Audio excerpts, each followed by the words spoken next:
পরিবর্তিত সূচিতে মাঠে গড়াতে যাচ্ছে ব্যাটে বলে লড়াইয়ের বিশ্ব ক্রিকেটের সবচেয়ে বড় franchise cricket tournament Indian Premier League আইপিএল-এর এবারের আসর।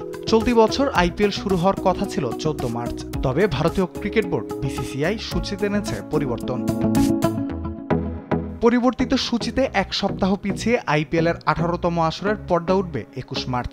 গেল রাতে বিসিসিআইয়ের বিশেষ সাধারণ সভায় নেওয়া হয় এমন সিদ্ধান্ত, আর পর্দা নামার দিন নির্ধারণ হয়েছে 25শে মার্চ। সেই দিনই আসরের শিরোপা নির্ধারণের ম্যাচে মাঠে নামবে আসরের 2 ফাইনালিস্ট, আর ফাইনালের ভেন্যু হিসেবে নির্ধারণ করা হয়েছে কলকাতার ইডেন গার্ডেন্স।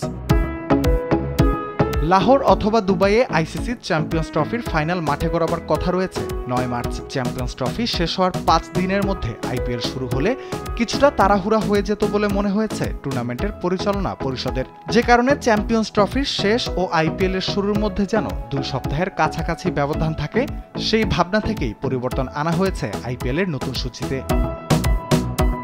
আইপিএলে বর্তমান চ্যাম্পিয়নদের মাঠে পরবর্তী আসরের উদ্বোধনী ম্যাচ হওয়াকে রীতি বলা চলে। এবারও সেটির ব্যতিক্রম হচ্ছে না। গত আসরের চ্যাম্পিয়ন কলকাতা নাইট রাইডার্সের মাঠ ইডেন গার্ডেনে হবে উদ্বোধনী ম্যাচ।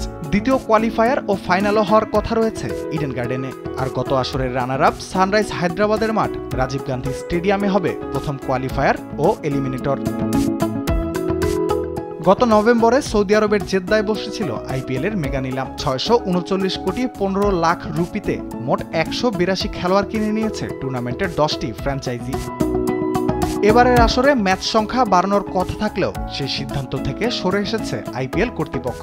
গত 3 আসরের মতো এবারও পুরো আসরে ম্যাচ হবে 74টি। পৃষ্ঠপোষক, সম্প্রচারকারী প্রতিষ্ঠান সহ সকল স্টেক হোল্ডারদের সাথে আলোচনা শেষে এই মাসের শেষ দিকে চূড়ান্ত সূচি ঘোষণা করা হতে পারে। রাফিউল ইসলাম রাতুল, স্পোর্টস ডেস্ক, দেশ টিভি।